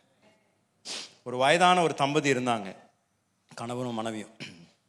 இந்த கணவருக்கு ஒரு சந்தேகம், மனைவிக்கு காது சரியா கேட்க மாட்டேங்குது என்று சந்தேகப்பட ஆரம்பிச்சிட்டாரு. ஆனால் மனைவி இடத்துல போய் நேரடியாக கேட்கறதுக்கு கொஞ்சம் பயம், சட்டுன்னு சத்தம் போட்டுருவாங்க. அதனால் அவர் என்ன பண்ணார்னா டாக்டர்கிட்ட போய் கேட்டார், டாக்டர் என் மனைவிக்கு இப்போ சமீபத்தில் சரியாக காது கேட்க மாட்டேங்குது, எப்படி நான் அது சரியாக சொல்ல முடியும் அவங்களுக்கு காது சரியாக கேட்கலன்னு சொல்லி. இப்போ டாக்டர் சொன்னாராம், இது போய் பண்ணுங்க வீட்டுக்கு போன பிறகு. நீங்கள் வீட்டுக்கு போனோடனே உங்கள் வாசலிருந்து அவங்கள இடத்துல பேசுங்க, ஒரு கேள்வியை கேளுங்க, பதில் வருதான்னு பாருங்க. வரலன்னா இன்னொரு 5 அடி பக்கம் போங்க, அப்போ திருப்பி அதே கேள்வியை கேளுங்க, பதில் வருதான்னு பாருங்க. அப்படியே பக்கம் பக்கமாக போய் எவ்வளோ பக்கம் போய் நீங்கள் அதை கேட்கும்பொழுது கேள்விக்கு பதில் வருதோ அப்போ நம்ம அவங்களுடைய காதின் செவியை குறித்து நம்ம அறிந்து கொள்வோம் அப்படின்னு சொல்லி சொன்னாங்க. சரி, நல்ல ஐடியா டாக்டர்னு சொல்லி வீட்டுக்கு போனார். வீட்டுக்கு போய் கதவு திறந்தோன்னே வாசலிருந்து மனைவியை பார்த்து கேட்டேன், ஏம்மா இன்னைக்கு ராத்திரி என்னம்மா ராத்திரி செய்கிறீங்க சாப்பாட்டுக்கு அப்படின்னு கேட்டார். ஒன்றும் பதில் வரல. ஸோ உடனே அடுத்த சிட்டிங் ரூமில் போய் திரும்பியும் அவங்கள சத்தமா, ஏம்மா இன்னைக்கு ராத்திரி என்னம்மா சாப்பாடு செய்கிறீங்க அப்படின்னு கேட்டாங்க. ஒன்றும் பதில் வரல. திரும்பி உள்ள கிச்சனுக்குள்ளே போய் அம்மா செய்துட்டு இருந்தாங்க, அம்மா இன்னைக்கு ராத்திரி என்ன சாப்பாடு செய்கிறீங்க அப்படின்னு சொல்லி கேட்ட பொழுது அவங்கள திரும்பி பார்த்து ஒரே கோவம், அட எவ்வளோ தடவை சொல்கிறது இன்னைக்கு ராத்திரி இட்லியும் சட்னி சாம்பார்னு சொல்லி. பிரச்சனை என்னன்னா அவங்க காது இல்லைங்க, இவரு காது தான் செவிடா இருக்கு. இன்னைக்கு நம்மளுடைய வாழ்க்கையில் தான் நடந்திருக்கு. ஆண்டவர் என் ஜெபத்தை கேட்கலாம், ஆண்டவர் என் ஜெபத்தை கேட்கலாம், ஆண்டவர் இல்லையா, ஆண்டவர் கேட்டுட்டு தான் இருக்கிறார். உங்க கண்ணும் காதும் தான் சரியா கேட்க மாட்டேங்குது, பார்க்க மாட்டேங்குது. வார்த்தையை திறந்து படிங்க, கேளுங்க. அதை வாசிக்கும் பொழுது அவர் சித்தத்தை ஏற்கனவே வெளிப்படுத்திட்டாரு. அதற்கு நீங்க உங்களை மாற்றிக்கொண்டு அதற்கு நீங்க உங்களை ஒப்பு கொடுத்தீங்கன்னா அற்புதத்தை பார்ப்பீங்கய்யா. வழிகள் திறக்கப்படும். தேவ வார்த்தைக்கு நாம் எப்போ கீழ்ப்படிந்து நடக்க ஆரம்பிக்கிறோமோ அப்பொழுது தேவனுடைய மகிமை நாம் காண்போம். அவருடைய சித்தத்திற்கு நாம் ஒப்பு கொடுக்கின்றோம். மூன்றாவது, ஜெபங்களுக்கு பதில் வராத பொழுது செய்ய வேண்டியது, நாம் தொடர்ந்து ஜெபத்தில் தரித்திருப்பது அவசியம். தொடர்ந்து ஜெபத்தில் தரித்திருப்பது அவசியம். இது அநேக சம்பவங்களை நாம் வேதத்தில் பார்க்கிறோம். அநேக தேவதாசர்கள் ஜெபத்தில் அவர்கள் தரித்திருந்தபடியால் அவர்களுடைய வாழ்க்கையில அந்த பதிலை பார்த்தார்கள். யாக்கோபு ராத்திரியெல்லாம் போராடினார், வாழ்க்கையில் ஒரு பிரேக் த்ரூ வரணும் என்று. அண்ணால் போய் தேவனுடைய பாதத்தில் விழுந்து விழுந்து ஜெபித்து கதறாங்க, ஆண்டவரே பிள்ளை வரட்டும், பிள்ளையை கொடுங்க என்று கதறாங்க. ஆண்டவர் கொடுத்த அந்த ஊமையில கூட உதாரணத்தில் லூக்கா 18 ஆண்டவர் சொல்றாரு, அந்த விதவை போய் அந்த அநீதியான நியாயாதிபதி இடத்துல மீண்டும் மீண்டும் மீண்டும் மீண்டும் போய் நச்சரிக்கிறாங்களாமா, எனக்கு நியாயம் செய்யுங்க, நியாயம் செய்யுங்க. அப்படி என்றால் வேதத்தில் பார்க்கக்கூடியது இந்த விடாமுயற்சியின் ஜெபம். விடாமல் ஜெபத்தில் தரித்திருப்பது ஒரு மிக முக்கியமான ஜெபத்தின் அம்சம் என்று நான் சொல்லுவேன். தேவ பிள்ளைகள் ஜெபித்து உடனே விட்டுறக்கூடாது. அதை விடாமுயற்சியோடு கூட அது செய்யும் வரைக்கும், அது வரும் வரைக்கும் நீங்கள் மற்ற அந்த 2 காரியங்கள் செய்த பின்பதாக இந்த ஜெபத்தில் தொடர்ந்து தரித்திருப்பது ஒரு மிக வல்லமையான ஆவிக்குரிய செயல் என்று நான் சொல்லுவேன். விட்டு கொடுக்காதீங்க ஜெபிப்பது. நம்பிக்கை இழந்துடாதீங்க உங்க ஜெபத்துல. தானியேலுடைய வாழ்க்கையில் நீங்க பார்க்கும் பொழுது, தானியேல் 10ஆம் அதிகாரத்துல தானியேல் ஜெபிக்கிறாரு. ஜெபித்த பின்பதாக அவருக்கு தெரியல, ஆனா ஜெபத்திற்கு உடனடியாக பதில் வந்து அனுப்பப்பட்டது. அதான் தேவதூதன் சொல்றார், தானியேல் நீ ஜெபித்த உடனே உனக்கு பதில் அங்கிருந்து அனுப்பப்பட்டது. தானியேல் 21 நாட்கள் நான் அங்க ஆவிக்குரிய மண்டலத்துல அந்த பலவானோடு கூட நான் போராடி கொண்டிருந்தேன் என்று இந்த தேவதூதன் சொல்றார். அப்படின்னா தானியேல் என்ன பண்ணாருன்னா அந்த 21 நாட்கள் தொடர்ந்து ஜெபிச்சுக்கிட்டே இருந்தார். இன்னும் பதில் பார்க்கல, இன்னும் அற்புதம் நடக்கல, அவர் கேட்ட காரியம் இன்னும் வரல. ஆனாலும் ஜெபத்தில் அவர் தரித்திருந்து அந்த ஜெபத்திற்கு பதில் வரும் வரைக்கும் அவர் ஜெபத்தில் போராடி கொண்டே இருந்தார். அப்படின்னா நீங்கள் ஜெபிக்கக்கூடிய அநேக காரியங்கள் ஒரு ஆவிக்குரிய போராட்டம். நீங்கள் அதை ஜெபிக்கும் பொழுது ஆண்டவர் உங்களுக்கு அந்த பதில் அனுப்பும் பொழுது ஆவிக்குரிய மண்டலத்தில் உங்களுக்காக ஒரு போராட்டம் நடந்து கொண்டிருக்கின்றது. சாத்தான் உங்கள் வாழ்க்கையில தேவனுடைய அற்புத காரியங்களை பார்க்காதபடி தடை பண்ணி நிறுத்தி கொண்டிருக்கின்றார். ஆனால் நீங்கள் முழங்கால் நின்று ஆண்டவரே இதை செய்யுங்க, ஆண்டவரே இதை நடப்பீங்க, நீங்க சொன்னீங்க உங்க வார்த்தையில் இதை செய்வேன் என்று நீங்கள் விடாமல் ஜெபித்துக் கொண்டே இருந்தீர்கள் என்றால் ஆவிக்குரிய மண்டலத்தில் உங்களுக்காக அனுப்பப்பட்ட தேவ வார்த்தை நிச்சயம் உங்களை வந்து சேரும் ஐயா. தானியேலுக்கு அனுப்பின பதில் எப்படி அவர் கையில் கிடைத்ததோ அதே போல உங்களுக்காக அனுப்பப்பட்ட வார்த்தை மீண்டும் விருதாவாக அவருக்கு திரும்பி செல்லாது. எதற்காக அனுப்பப்பட்டதோ அதை நிறைவேற்றியே தீரும் தேவ வார்த்தை. 1 ராஜாக்கள் 17ஆம் அதிகாரத்தில் 18ஆம் அதிகாரத்தில் இன்னொரு அருமையான ஒரு சம்பவம் இருக்கின்றது. எலியா என்ற ஒரு மனிதனை தேவன் தெரிந்து கொண்டு அனுப்புறார். ஆகாபுடைய அரண்மனையில் போய் சொல்லு, இந்த தேசத்தில் என் வார்த்தை இல்லாமல் இனி மழை பெய்யாது என்று சொல்லுன்றார். எலியா போறார், பகிரங்கமா நின்று சொல்றாரு, இந்த தேசத்தில் என் வார்த்தை இல்லாமல் மழை பெய்யாது என்று கட்டளை போடுறார். 3 வருடங்கள் வானங்கள் அடைக்கப்படுகின்றது, தேசத்தில் மழை இல்லை. 3 வருடங்கள் பின்பதாக 18ஆம் அதிகாரத்தில் ஆண்டவர் மீண்டும் அனுப்புறார் எலியா. சரி போ, இப்போ போய் ஆகாபிட்ட சொல்லு, இப்பொழுது நான் வானத்தை திறந்து மழையை அனுப்ப போறேன்னு போய் சொல்லுன்றேன். நம்ம எல்லாருக்கும் அந்த சம்பவம் நல்லா தெரியும். அவர் போறாரு, எல்லாரையும் கர்மேல் மலையின் மேலே எல்லாத்தையும் ஒன்று சேர்த்து பாகாலை ஆராதிக்கக்கூடியவர்களை சவாலிட்டு உங்கள் தேவன் தெய்வமா இல்லை யெகோவா தேவன் தேவனா என்று சவால் அடிக்கின்றார். எல்லா இஸ்ரவேல் ஜனங்கள் கூடியிருந்த நேரத்தில் ஆண்டவருடைய மகிமைக்கு அக்னி வானத்திலிருந்து கீழே வந்து அந்த இருந்த அந்த பலியை முற்றிலும் ஆண்டவர் அங்கே பட்சிக்கின்றார். தேவ மகிமை அங்கே வெளிப்படுத்தப்படுகின்றது. மிக அற்புதமான ஒரு செயல். ஆனால் அதற்கு பின்பதாக நடந்ததான் எனக்கு எப்பொழுதும் வாசிக்கும் பொழுது சுவாரஸ்யமாக இருக்கும். ஏன்னா அதற்கு பின்பதாக 42ஆம் வசனம் நினைக்கிறேன், 41ஆம் வசனத்தில் எலியா ஆகாபை பார்த்து சொல்றாரு, நான் ஒரு பெருமழையின் இரைச்சல் சத்தத்தை நான் கேட்கின்றேன், அதனால் நீ போயா உன்னுடைய குதிரையில ஏறி போய் புசித்து வாசிங்களேன். பின்பு எலியா ஆகாபை நோக்கி, நீர் போம், போஜனபானம் பண்ணும், பெருமழையின் இரைச்சல் கேட்கப்படுகிறது என்றான். அவர் சொல்றார், இதுவரைக்கும் பயங்கரமான தேவனுடைய செயல்கள், எலியாவுடைய வார்த்தைகள் உச்சரிக்கப்படும் பொழுது தேவனுடைய அக்னி விழுகின்றது பூமியில். அவர் சொல்றார், எல்லாரும் தெரியும்படியாக இஸ்ரவேலில் ஒரு தேவன் இருக்கின்றார் என்பதை நிரூபிக்கும்படியாக நீங்கள் இதை செய்யுங்கள் என்று ஜெபிக்கிறார். ஆண்டவர் அங்கிருந்து அக்னி அனுப்பி பட்சிக்கின்றார் அந்த பலியை. ஆனா இதெல்லாம் நடந்த பின்பதாக இவர் அனுப்பப்பட்ட நோக்கமே மழை மீண்டும் வருவதற்காக தான் ஆகாபிடத்தில் அனுப்பப்பட்டாரு. இவர் விசுவாசத்தில் ஆகாபை பார்த்து சொல்றாரு, பெரும் மழையின் இரைச்சலை நான் கேட்கிறேன், நீ போயான்னு சொல்றாரு. போன பின்பதாக இவர் என்ன செய்யறாருன்னு தான் பார்க்கணும். அவர் போன பின்பதாக 42ஆம் வசனத்துல அவர் வாசிங்களேன், ஆகாப் போஜனபானம் பண்ண போனான். அவர் போறாரு. பின்பு எலியா கர்மேல் பர்வதத்தினுடைய சிகரத்தின் மேல் ஏறி மீண்டும் அந்த மலையில போய் ஏறி தரையிலே பணிந்து தன் முகம் தன் முழங்காலில் பட குனிந்து தன்னுடைய முகம் முழங்காலில் பட குனிந்து தன் ஊழியக்காரனை நோக்கி. இருங்க ஒரு நிமிடம், அவர் கொஞ்சம் யோசித்து பாருங்க. இவரு அனுப்பின நோக்கமே இவர் மீண்டும் மழை வரப்போகின்றது என்று சொல்லும்படியாக அனுப்பப்பட்டவர். இதுவரைக்கும் அவர் சொன்னதெல்லாம் நிறைவேறிடுச்சு. ஆனா இந்த கடைசி ஒரு பாகம் மட்டும் அது நிறைவேறுவதற்கு முன்பதாக வாயிலிருந்து புறப்படுற எல்லா வார்த்தையும் நிறைவேற்றின தேவன் இந்த இடத்துல எலியாவை பத்தி சொல்லுது.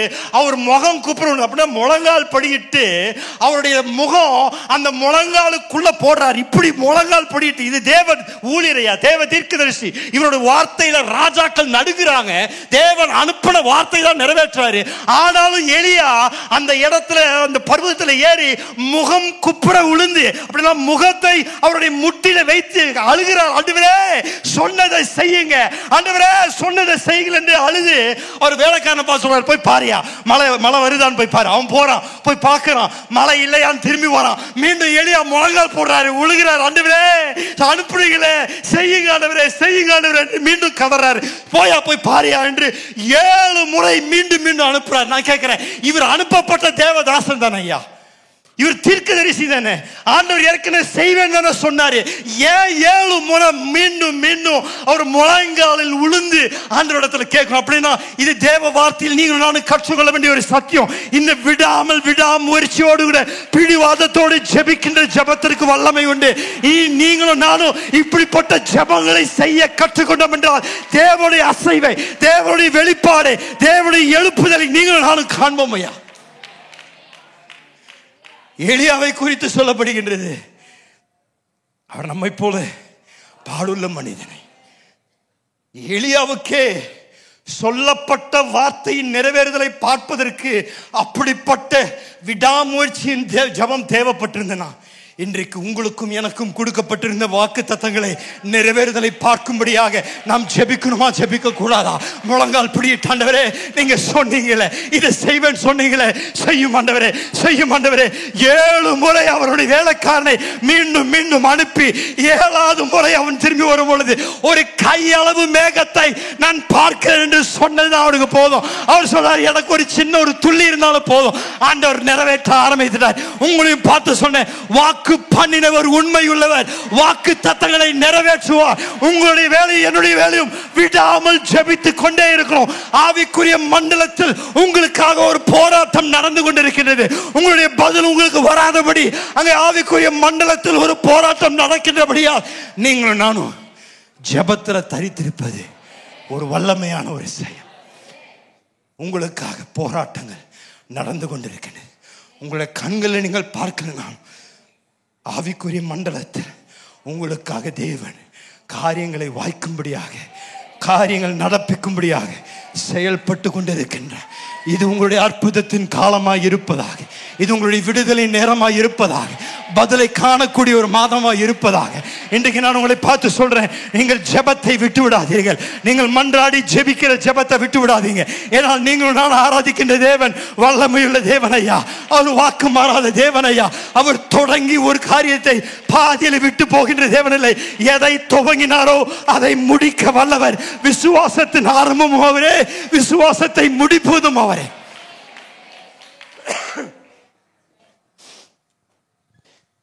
ஏசாயா 14ஆம் அதிகாரம் 27ஆம் வசனத்துல ஆண்டவர் சொல்றாரு, சேனைகளின் கர்த்தர் இப்படி நிர்ணயித்திருக்கிறார், யார் அதை உயர்த்தமாக்குவான்? அவருடைய கை நீட்டப்பட்டிருக்கிறது, யார் அதை திருப்புவான்? அவருடைய கை நீட்டப்பட்டிருக்கின்றது, யார் அதை திருப்புவான்? ஏற்கனவே தேவன் தீர்மானித்துட்டார், நிர்ணயித்துட்டார். ஏற்கனவே கரத்தை நீட்டிட்டார். ஏற்கனவே செய்யும்படியாக தேவன் தீர்மானித்த பின்பதாக இந்த பூமியில் இருக்கக்கூடிய எந்த ஒரு வல்லமையா இருந்தாலும் சரி, எந்த ஒரு மனிதனா இருந்தாலும் சரி, தேவன் நினைத்ததை தடுத்து நிறுத்துவதற்கு யாருக்கும் அதிகாரம் இல்லையா? என்னுடைய விசுவாசம், அற்புதத்தின் நாட்களுக்குள் தேவன் உங்களையும் என்னையும் பிரவேசிக்க செய்வார். வாக்கு தத்தங்கள் நிறைவேறுகின்ற நாட்களுக்குள் தேவன் உங்களையும் என்னையும் பிரவேசிக்க செய்வாராக. அந்த கையளவின் மேகத்தை நீங்கள் பார்க்க தேவன் உங்கள் கண்களை திறப்பாராக. நீங்கள் ஜெபிக்க ஜெபிக்க ஜெபிக்க வானம் மண்டலத்தில் உங்களுக்காக வானங்கள் திறக்கப்படுவதாக, பூட்டப்பட்டிருந்த வானம் உங்களுக்காக திறக்கப்படுவதாயா. இதுவரைக்கும் 3 வருடங்கள் ஒரு வேளை வறண்ட ஒரு நிலைமையில காணப்பட்டிருக்கலாம். ஆனால் நீங்கள் முழங்கால் படியிட்டு தேவதாசன் எலியா ஜெபித்தது போல நீங்களும் நானும் ஜெபிக்க ஆரம்பிக்கும் பொழுது ஆவிக்குரிய மண்டலத்தில் உங்களுக்காக எனக்காக காரியங்களை தேவன் செய்ய ஆரம்பிப்பார். உங்கள் ஜெபங்களுக்கு பதில் வராத பொழுது முதலாவது உங்களுடைய இருதயங்களை ஆராய்ந்து பாருங்கள். தாவீதின் ஜெபம் 139ஆம் சங்கீதத்தில் அவர் சொன்ன வார்த்தையின்படி 23-24 வார்த்தையின்படி, என்னுடைய இருதயத்தை ஆராய்ந்து பாருங்க ஆண்டவரே, என்னை சோதித்து பாருங்க, என் சிந்தனைகளை சோதித்து பாருங்க. உங்களுடைய சித்தத்தில் நான் நடக்க விரும்புகிறேன். உமக்கு விரோதமாக என் வாழ்க்கையை வாழ விரும்பலை. கீழ்ப்படியாமல் உன் வாழ்க்கையை வாழ விரும்பலை ஆண்டவரே. உங்களுடைய ஆசீர்வாதத்தில் நான் நடக்க விரும்புகிறேன் ஆண்டவரே. பாவத்திற்கு இடம் கொடுக்க விரும்பலை. பாவத்தை நான் வச்சிருந்தேன், நீ என்னை கேட்க மாட்டேன் என்று அறிந்திருக்கின்றபடியால் இன்றைக்கு உங்கள் பிரச்சனத்தில் ஓடி வந்து அதை நான் சரி செய்கிறேன். உங்களை நோக்கி கூப்பிடுறேன் ஆண்டவரே. மனமிறங்குங்க, பாவங்களை மன்னிங்க, என்னுடைய குறைவுகளை மன்னிங்க என்று அவர் இடத்துல வந்து மன்னிப்பு கேட்கும் பொழுது அவர் மன்னிக்க உண்மை உள்ளவர் என்று தேவ வார்த்தை சொல்லி. இரண்டாவது, நம்முடைய சித்தத்தை அவருடைய சித்தத்திற்கு ஒப்புக்கொடுங்க. ஜபத்தில் இன்னும் பதில் வரலையா? உங்கள் ஜபத்தை மாற்றுங்க. ஃபாரின் போய் தான் ஆகணும்னு என்று பிடிவாதம் பண்ணாதீங்க. ஆண்டவர்கிட்ட சொல்லுங்க, ஆண்டவரே என் ஜபத்தை மாற்றுறேன். நான் போனாலும் போகலனாலும் நீர் உண்மை உள்ளவர். நடந்தாலும் நடக்கலனாலும் நீர் தேவனையா. நீர் செய்வதெல்லாம் சிறப்பாக இருக்கும். நீர் செய்ததெல்லாம் சிறந்தது. ஆகையால் உங்கள் சித்தத்திற்கு நான் என்னை ஒப்பு கொடுக்கிறேன் என்று ஜெபிக்க ஆரம்பிங்க. அவர் உங்கள் வாழ்க்கையை தூக்கி உயர்த்தி அற்புதங்களை காண செய்ய தேவன். மூன்றாவது, ஜெபத்தை தொடர்ந்து ஜெபத்தில் தரித்திருங்க, விடாதீங்க. தொடர்ந்து ஜெபித்து கொண்டே இருங்க. பதில் வரும் வரைக்கும் ஜெபித்து கொண்டே இருங்கள். வாக்கு பண்ணினவர் உண்மை உள்ளவர். எளிமையில உங்களோடு கூட இந்த காலையில் ஜெபிக்கும்படியாக விரும்புகிறேன். இந்த காலையில் நீங்கள் எப்பேற்பட்ட சூழ்நிலை மத்தியில் இன்றைக்கு ஆராதனைக்கு வந்திருந்தோம். இந்த செப்டம்பர் மாதம் நீங்கள் துதித்து கொண்டே இருங்க. நீங்கள் தேவன் மேலே நம்பிக்கையாகவே இருங்க. ஆண்டவர் உங்களுக்கு நிச்சயம் நன்மையை செய்வார். நிச்சயமாக அந்த யோர்தான் தேவன் உங்களுக்காக நிறுத்துவார். எரிகோ மதில்கள் கீழே வரும்.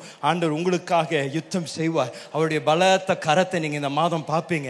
நீங்களும் நானும் அவரை துதிக்க துதிக்க துதிக்க ஆண்டவர் நமக்காக வழி வாசல்களை திறப்பார். அவர் மேலே நம்பிக்கையாக இருந்தால் போதும். அவர் வார்த்தையின் மேலே நம்பிக்கையாக இருந்தால் போதும். அவருடைய வார்த்தையை அவர் நிறைவேற்றுகின்ற தேவனாக இருக்கின்றபடியால் நீங்களும் நான் ஒரு வார்த்தையின் மேலே நம்பிக்கையை கட்டலாம். கரங்களை உயர்த்தி ஒரு சில நிமிடங்கள் என்னோடு கூட ஜெபிங்க. இந்த காலையில் அற்புதங்களை தேவன் செய்து கொண்டிருக்கின்றார். விடுதலை தேவன் பலருக்கு கொடுத்து கொண்டிருக்கின்றார். இன்றைக்கு அரண்கள் விழுகின்றது, இன்றைக்கு கோட்டைகள் விழுகின்றது. நீங்கள் இன்றைக்கு காலையில் ஒரு நிமிடம் என்னோடு கூட கரங்களை உயர்த்தி துதிங்க. ஆண்டவரை துதிங்க. ஆண்டவரை பார்த்து சொல்லுங்க, உங்களை போல அற்புதம் செய்கின்றவர் வேறு யாரும் இல்லையா. உம்மை போல வல்லவர் வேறு யாரும் இல்லை. உம்மை போல எங்களை நேசிக்கின்றவர் வேறு யாரும் இல்லை. நீர் அற்புதங்களில் சிறந்தவர். ஆண்டவரே, இந்த காலையில் உங்களை நாங்கள் உயர்த்துகின்றோம். எங்கள் இயேசுவை போல அழகுள்ளவர் யாரும் இல்லை. எங்கள் இயேசுவை போல அற்புதங்கள் செய்கின்றவர் யாரும் இல்லை. எங்களுக்காக எழுந்திருக்கின்ற தேவமே, இந்த காலையில் நீர் எங்களுக்காக யுத்தம் செய்கின்றீர். எங்களுக்காக வழி வாசல்களை திறக்கின்றீர். எங்களுக்காக வனாந்தரத்தில் நீரோட்டுகளை எங்களுக்காக நீங்கள் செய்து தருகின்ற தேவனாக இருக்கின்றபடியால் இந்த காலையில் நாங்கள் உங்களை துதிக்கிறோம். உங்க வாய்களை திறந்து ஒரு நிமிடம் என்னோடு கூட துதிக்க ஆரம்பிங்க.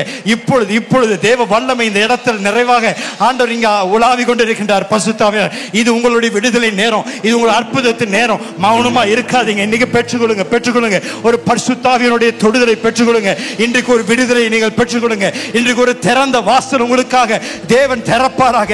இன்னைக்கு நீங்க போகும்பொழுதே துதித்துக் கொண்டே போக போறீங்க. நீங்க போகும்பொழுதே சந்தோஷத்தோடு கூட ஆனந்தத்தோடு கூட நீங்க போக போறீங்க. ஏனென்றால் தேவன் உங்களுக்காக யாவற்றையும் செய்து முடிப்பார். தேவன் உங்களுக்காக யாவற்றையும் செய்து முடிப்பார். உங்களுக்காக எழும்புவார். உங்களுக்காக விளக்காடுவார். உங்களுக்காக வாசலை திறப்பார்.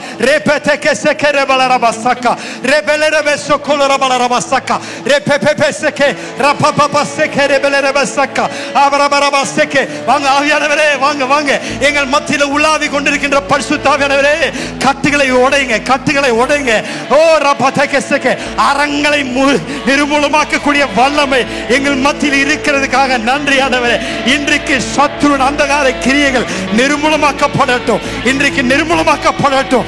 ஆண்டவருடைய நாமத்தினால வெற்றியை பேசுகின்ற இயேசுவின் நாமத்தில் வல்லமை, இயேசுவின் நாமத்தில் சுகம், இயேசுவின் நாமத்தில் விடுதலை, இயேசுவின் நாமத்தில் இதுவரைக்கும் தடைபட்டிருந்த அடைக்கப்பட்டிருந்ததை இன்றைக்கு இயேசுவின் நாமத்தினால விடுவிக்கிறேன்.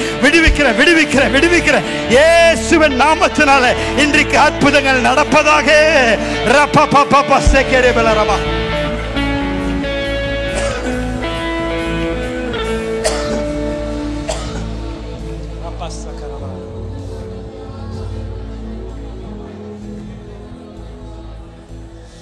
இயேசுவின் நாமம் வல்லமையுள்ள நாமம். இயேசுவின் நாமம் வல்லமையுள்ள நாமம்.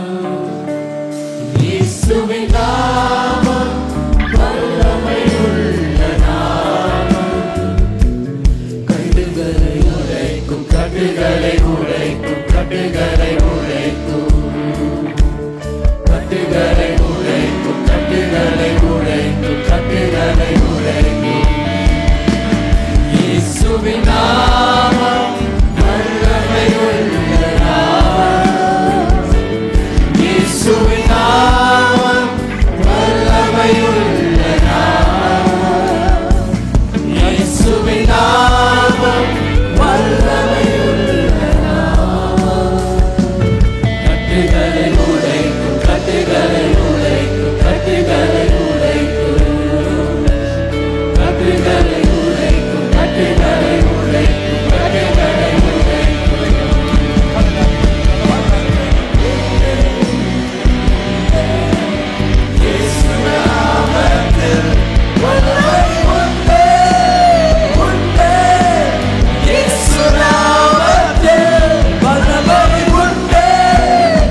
நாமம் வல்லமையுள்ள நாமம்.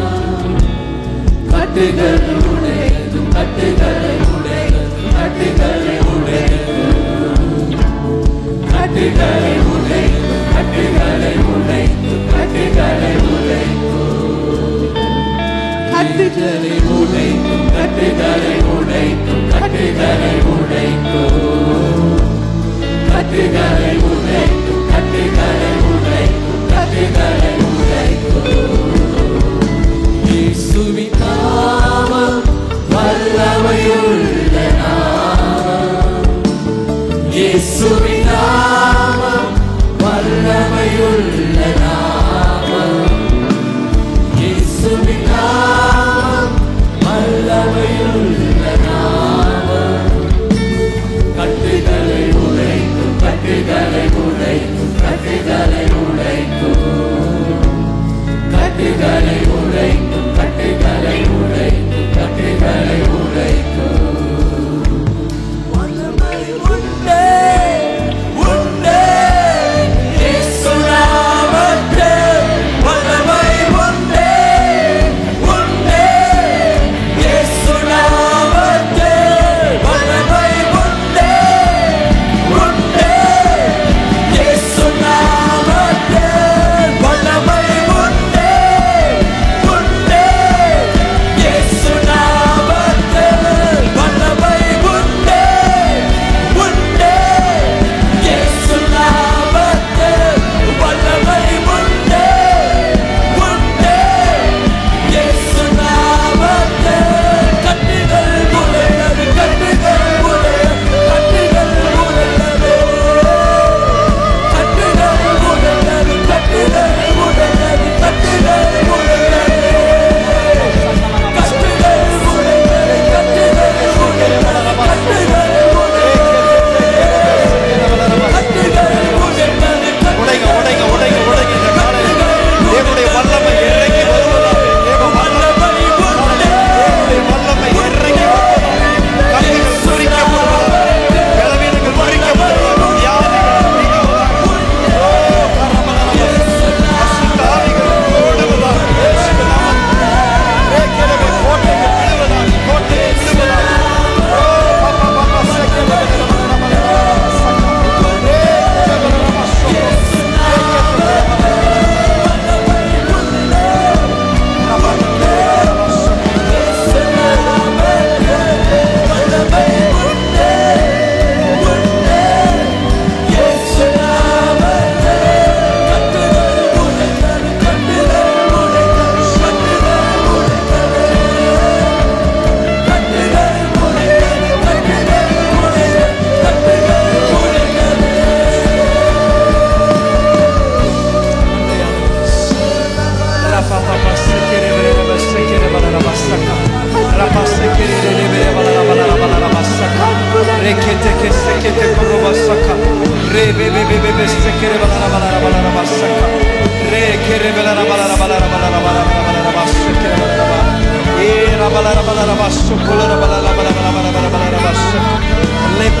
நன்றி ஆண்டவர்.